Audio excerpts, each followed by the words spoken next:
Welcome to Impact Farming, where we introduce you to the people and ideas that will have a massive impact on your farming operation. Brought to you by Farm Marketer. Sit down, start the engine, and let's roll with today's show. Hello, everybody, and welcome back to another episode of the Impact Farming Show. Today, we have an amazing guest. We have Ian Clifford, CEO of FuelPositive, joining us on the show. Welcome, Ian. How are you? I'm great, Tracy. Thanks so much for inviting me. I am so excited to have you on the show. Two reasons. We are into a limited edition special series on the show, Innovation in Agriculture. And you are joining us to talk about FuelPositive and your containerized green ammonia production system for farmers. That's a mouthful. So I am super excited about this conversation. You have something really great going on there, super timely. So why don't I get you to talk about who you are, your position, and then we'll roll into the rest of the good stuff. Sure. No, again, thank you so much for inviting me on. It's really a pleasure to speak to you and to your audience. I think you hit the nail on the head. This is a very timely discussion around a really important technological solution in agriculture. And I'm again, very, very pleased to talk about that. My background, I've had a very eclectic number of careers over the years, but always very much focused on environmental change and sustainability. I'm really interested in technologies that can make a difference, not only environmentally, but also that are economical and affordable to people. Because if you can't afford the technology, it's not going to happen. So that's been a very big driving force for me over the years. I grew up in Toronto, but I was very fortunate. My parents actually bought a farm north of Toronto when I was very young. So I was driving a tractor when I was about 11 years old and planting, mixed cereal crops, spelt and barley, and even drove a very, very old Minneapolis Moline combine when I was about 13. So I have a real appreciation of farming and have spent my life with and around farmers. So I'm very, very excited that the technology that I'm myself and our company are working on today has such a direct and positive impact on farmers in Canada and ultimately farmers around the world. Oh, that's excellent. So you know both worlds. The farming world and the technology world and the environmental. So I should say all three worlds. That's fantastic. A great background for that. Okay, so why don't I get you to talk about FuelPositive's containerized green ammonia production system? I want to hear all the details. Please share. Oh, no, absolutely. So the most exciting part of this for us is that we're enabling farmers to produce all of their own nitrogen fertilizer on farm. So it basically is, our model is to decentralize production of these key inputs in farming. And we do this by the technology that we've created, as you mentioned, is a containerized system. So it fits in a couple of 20-foot shipping containers, and it's resident on farm. The farmer would utilize energy off the grid, and as long as the energy coming into the system is carbon free. So if you're in Manitoba, for instance, you've got an entirely clean grid. In other provinces and locations around the world, you would utilize renewable energy to the extent that you can, so wind and solar energy on farm. But the idea here is to make it really, really easy for farmers to produce their own fertilizers and ultimately their own fuel on farm. So and we'll get to that, I'm sure, in this conversation, what I mean by that. But of course, the main thing that farmers are feeling today is, of course, the incredible uncertainty around fertilizers specifically, and accessibility to fertilizers, and of course, cost is a major concern. So our idea then is to provide systems that are cost effective and also eliminate the supply chain issues that farmers are suffering from every day today. perfect. I think you just stole the words out of my mind. I was going to ask you, most technology, new innovations, it's born of an idea. Somebody goes, okay, we need this, or this is done, but we can do it better. And maybe you want to add on this. I think you might have touched on it already, but why this technology and why now? Did you want to add to what you said earlier? Yeah, absolutely. Well, the timing is absolutely critical as we look globally at supply chain issues, and especially supply chain issues in farming. We see a huge problem related to supply and demand for nitrogen-based fertilizers, which of course are one of the key inputs in agriculture globally.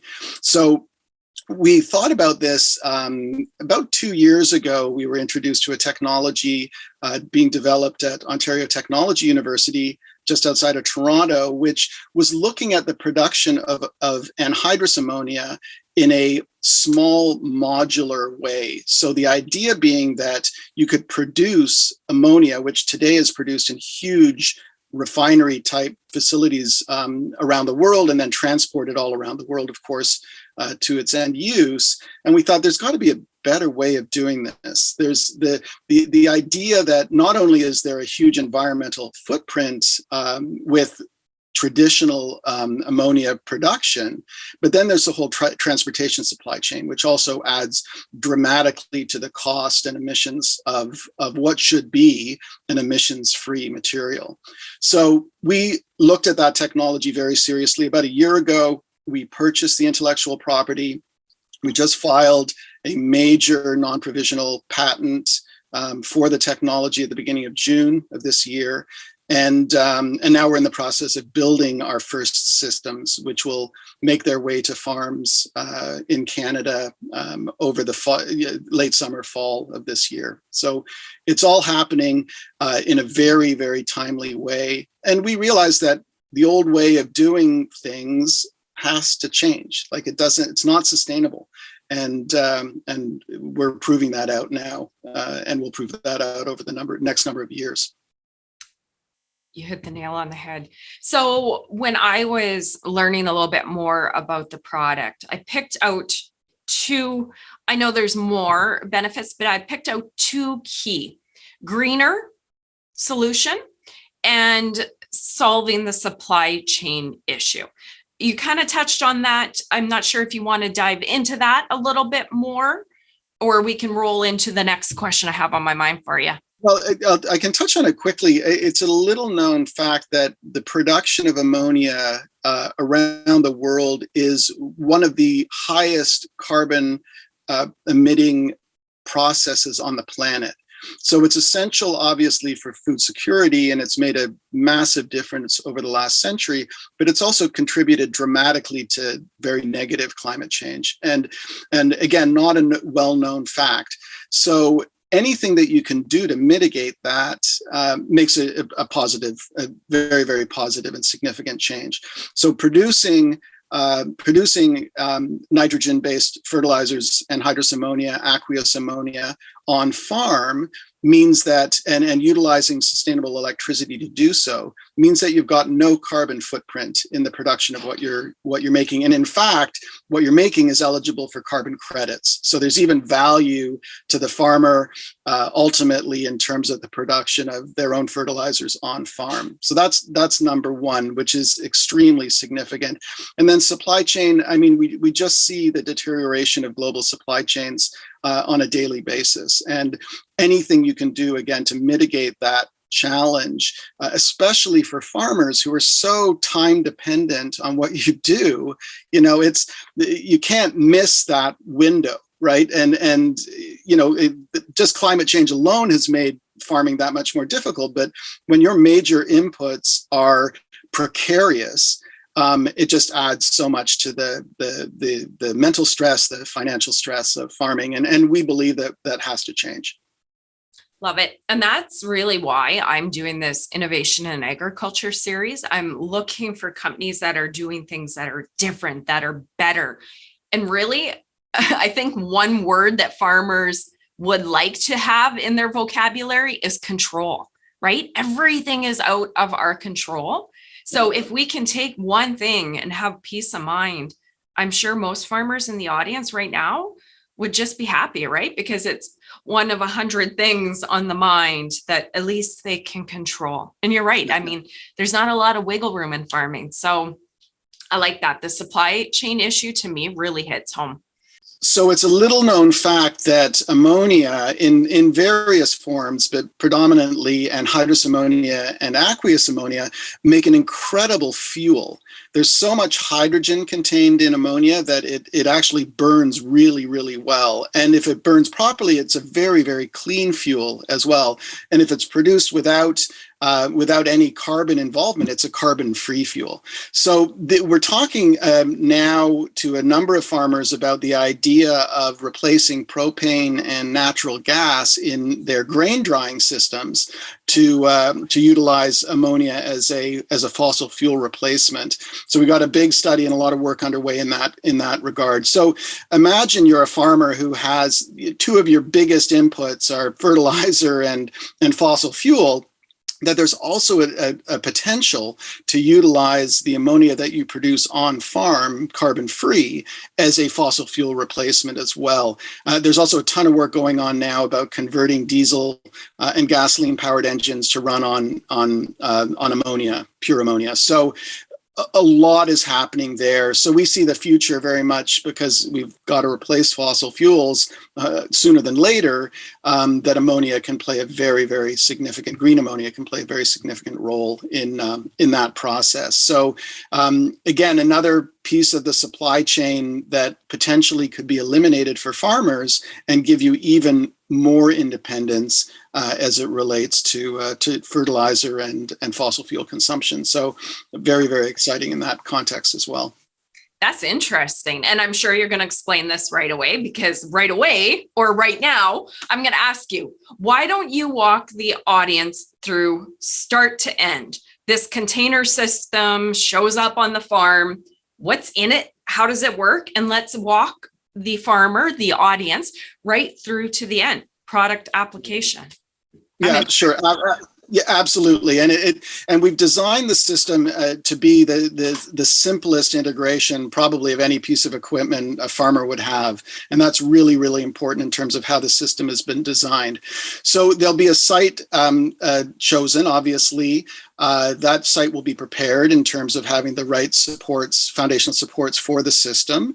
The system would normally come in 1 or 2 20-foot containers, depending on the output necessary for the particular farm. The farmer would then ensure that the electrical hookup is up to the standard that's required for the system. And again, it depends very much on the size of system that's being utilized. Our initial systems, just so you know, produce about 300 kilos or about 100 metric tons of anhydrous ammonia per year. So depending on the size of farm that you have and your crop and so on, it's typically about a 2,000 acre farm would utilize that amount of anhydrous ammonia specifically. So the system would arrive, obviously, it would be craned off onto the foundation and the electrical hookup would be made. Storage for anhydrous ammonia. We also have an aqueous ammonia module that won't be in the initial system, but in the first number of systems, you'll have the option to produce aqueous ammonia, which of course is much easier to store than anhydrous ammonia. Either way, there'll be a storage facility on farm that we will obviously help set up and make sure that it's fully operational. And then it's really a function of a hookup to water.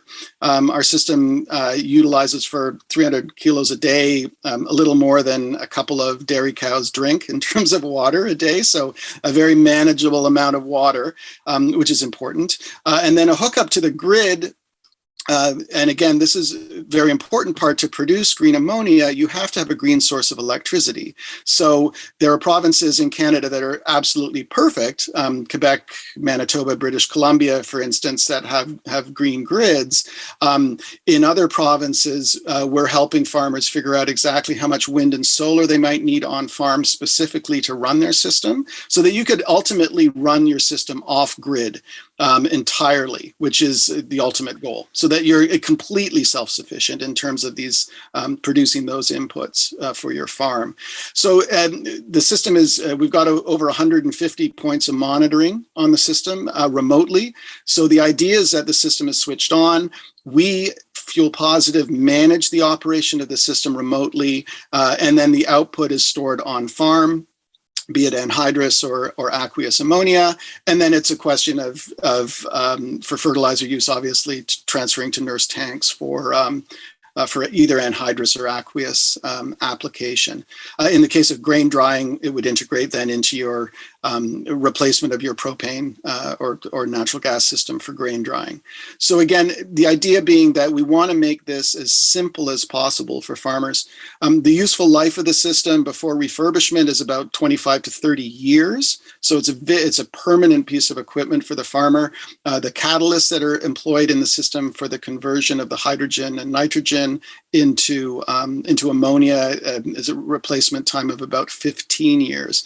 So the idea is that on an annual basis, there's some filters that have to be replaced and so on, but a very, very sturdy, rugged, standalone system that requires very, very, very little interaction with the farmer. And that's, again, designed deliberately. You and your audience have enough to worry about on a daily basis. You don't want to have yet another piece of equipment that you have to tinker with constantly to make it work. So the idea is that we're eliminating those challenges. You know, I was going to say farmers nowadays, they're so tech savvy. You could just add it to the roster. But you know, when there's new tech to be adopted, it could sound a little intimidating, right? And if it's like, here's the system, good luck, that could be over people's heads. This is fantastic. Yeah, and it's a new piece of equipment in the sense that it's not just an upgrade on a tractor or a combine. It is something that has not been done on farm for them. So it's very important that we make it as easy to adopt as possible, obviously. And we can also optimize it remotely too, so we can ensure that, you know, based on temperature and flow and everything else, we can manage optimization. So we can give them the best and most efficient output possible, and that's really, really important. The systems are also designed so that they can be scaled up or down in terms of output. So you don't have to replace the entire system. If you find that you need to have more capacity, we can add modules to the system. So you're not in this situation where, you know, you got to start all over again and buy a new system. We can add modules. So that's, again, another design feature that is very attractive to farmers as adoption grows and understanding grows, then the system is adaptable to that as well. That was my question. You got it. Okay, so start to end, I think we covered it all. Do you want to add anything else there? Well, just in terms of what's happening in the container, it may be of interest to some of your viewers. So, of course, ammonia is produced from a combination of nitrogen and hydrogen are the two inputs that are then processed through a catalyst in a conversion system that is our patented proprietary part of what we do. The hydrogen production is through a process called hydrolysis, which takes the hydrogen from water through an electrical process. And that technology is changing almost on a daily basis now. I mean, you can't open a newspaper, listen to a news feed without hearing something about hydrogen, obviously, and green hydrogen and blue hydrogen and turquoise hydrogen. Like, there's so much going on. So in terms of the hydrogen production, today we're somewhat agnostic. We just want the most efficient, cost-effective way of doing it. But ultimately, we expect by system 3 or 4 for us that we'll have our own hydrogen system on board, which will reduce capital costs and allow us to reduce OPEX as well in terms of the operating cost of the system. So we're constantly out there now looking at different technologies to integrate into our systems as we develop future versions, with the intent also that the first systems that are out there are fully upgradable as well. So we don't want to create orphan systems. We want to make sure that everything that we do is applicable throughout our line of systems over the years. So another very important design point to what we're doing. So the combination happens. It's again a very efficient system. The converter system that we've designed and that's patented is a variable rate system, which is perfect if you've got renewables on farm. So if you've got, if say you're using solar and wind as options, which of course are variable sources, the system can adapt to that. Whereas major systems, larger systems that produce ammonia don't have that capability. So that's one of the unique features of what we've got, is the ability to turn on and off very, very rapidly as energy input changes. So that's, again, a very important design point. And then again, the output is either, today is either anhydrous ammonia or aqueous ammonia, depending again on the modules that the farmer chooses and so on. For greenhouses and those types of applications, you have to work with an aqueous form. For row crops, obviously, anhydrous injected into the soil, deeper into the soil is a very, very high nitrogen source. So we go from anhydrous at 82% to aqueous down around 32-33%. So again, as you would probably know, aqueous is much easier to handle. It's a much more forgiving product in that sense, but of course, much lower concentration of nitrogen. So there's a give and take there. Okay, fantastic. It sounds like you guys have thought about it all. I love the fact, and I especially love the fact that you remembered to say with the upgrades, right? Because often with new technology, it's like, oh, your old model. You gotta do this or buy a new system. So that's clever. Yeah. As you guys develop, it can be integrated, right? Well, and because it's a 30-year device, like it's not something that you have to replace it for wear and tear every 3 to 5 years, whatever it is. This is a very much we consider it as a permanent installation on farm, and you'd amortize that, of course, over that useful life. So in terms of costing of the system, which I know is of great interest, we haven't announced capital costs yet. We will be very shortly, but we've been kind of doing it we've been looking at it from the other direction, and that is, what do farmers expect in terms of return on investment on major pieces of equipment that they're adding to their either to their fleet or to their fixed base. So we are looking at between a 5 and 7 year return on investment on this piece of capital. Obviously, if the prices of fertilizer, and that's based on a rather conservative cost of nitrogen-based fertilizers. If the costs continue to be high or increase over time, the return on investment, the whole time frame, the return on investment is much quicker.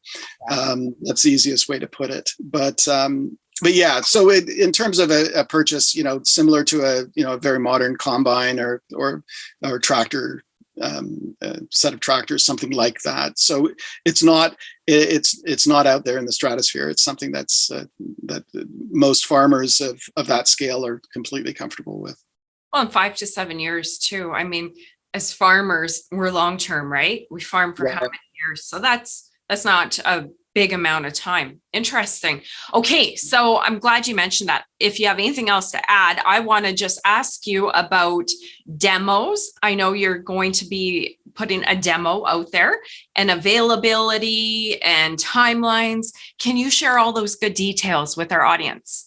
Sure. Yeah. No. Last month we announced that Tracy and Curtis Hebert, who farm in Sperling, just southwest of Winnipeg, will be our initial pilot project farm. They farm about 11,000 acres today of plant-based farm. It's a plant-based farm, not an animal farm, and they've been using anhydrous ammonia since it was first introduced to Canada back. So this goes back a generation or two, back into the late 60s. So they have an incredible familiarity with the material. So they're and we wanted to start there because of that level of comfort and understanding, and obviously awareness of cost and supply chain. I mean, and it's a bad year. So and it's been very challenging, as you would know, over the last few years. So, and it's only getting worse. So that's where it's starting. We expect our system will be farm ready late summer, and should be ready and installed on farm this fall. So it'll start producing immediately, and they will be putting storage on site for anhydrous ammonia. So they'll be storing and storing and storing over the entire winter for utilization, of course, in the spring, depending on whatever cycle and whatever crop, of course, they're working with in the spring. So that system, part of they're incredibly excited about this, and they're very, very happy to share their experience. So we expect that we'll be organizing visits and seminars and certain events around that. And then we expect our next couple of systems will also be following closely behind that. And we're looking, as I mentioned earlier, we're very, very interested in greenhouses and vertical farming. We think that very much part of the future, obviously, of food security is going to come from controlled growth environments, just given what's happening from a climate perspective, obviously, but in terms of sustainability going forward. So we're very interested in that. And then other row crops are of great interest to us as well. So so I mean, for me, it's sort of inviting your viewers to reach out to us with their particular farming experiences and to talk to us about what may work in terms of their usage. We've got a number of farmers who are thinking of actually buying systems in partnership with other farms, so more of a co-op type arrangement. The idea being that if the system is more than they would need, that they could potentially share it with their neighbors, that sort of thing.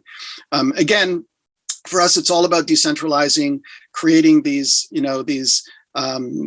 unique production capabilities on farm at the end use, as opposed to relying on any supply chain. Again, to liberate farmers from that pain and suffering that's been going on forever. I love it. So I'm going to say three things: increase focus on green production, cost savings, and taking the supply chain issues and that control back into the farmer's hands. That's kind of how I sum that up. I'm sure there's a lot of people in the audience, especially after this year. I mean, this year, you're hitting a lot of hot buttons, and somebody in the audience is probably going, okay, I'm interested. So if somebody wants to connect with you guys, how do they do so? How can they find out more information, start a conversation, give you that feedback you're looking for? Well, I mean, obviously the easiest way is through our website, which is FuelPositive.com. If they want to send an email, I'm easy to reach. I'm Ian at FuelPositive.com, and I'm happy to take direct inquiries. That's fine. We've got a small growing team. We're about 15 people now, but we'll probably be about 150 people this time next year at the rate of interest and growth that we expect. So we take every inquiry very seriously and with great interest. And we're happy to be here to be part of this change, and help facilitate that level of independence that we believe farmers around the world need. They need to have that level of certainty around things that are becoming more and more uncertain. So again, a big part of our mantra is to help in that context. That is fantastic. You know what? This has been incredible, Ian. I had researched the product and I was really excited to chat with you and learn more.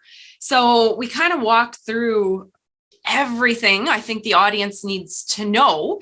If you have anything else to add, I'll give you that spot to do it. If not, we're going to work to wrap up the episode. And for you guys in the audience, I'll make sure to put all the links in the show notes as well. So if you're watching, listening, you can go to farmmarketer.com, Impact Farming tab, and then find the episode, go down to the bottom, and you'll find all that contact information. So Ian, I think we covered it all. If you want to add anything, please do. If not, we will sign off. Yeah, no, Tracy, I mean, this has been a great conversation, and it's wonderful to reach your audience directly. I'm so happy that this conversation has happened. we're really excited about what's going to be happening over the coming year in this space, and we'd love to talk to you again when it's appropriate, and when we could even bring the farmers on who are using the system and that sort of thing. And I think it would, I think the best people to tell the story ultimately are the end users, and farmers love to talk about this type of technology, and we're happy to facilitate that as well. So yeah, thanks again for the opportunity. My pleasure. And thank you, Ian, for joining us. I love bringing Impact Farming show. My mission is to bring Canadian farmers the people and ideas that will impact their farming operation. And I feel we've done it. So thank you, Ian, for sharing, for your time. I really appreciate it. And thank you in the audience. If you enjoyed this episode as much as I did, like it, share it, get it out there so other farmers can hear about the great work that FuelPositive is doing. Thanks, guys. See you next week. Bye-bye. You've been listening to Impact Farming. For more great episodes and articles designed to help you manage and grow your farming operation, head on over to farmmarketer.com. Don't forget to sign up while you're there. We will see you on the next episode.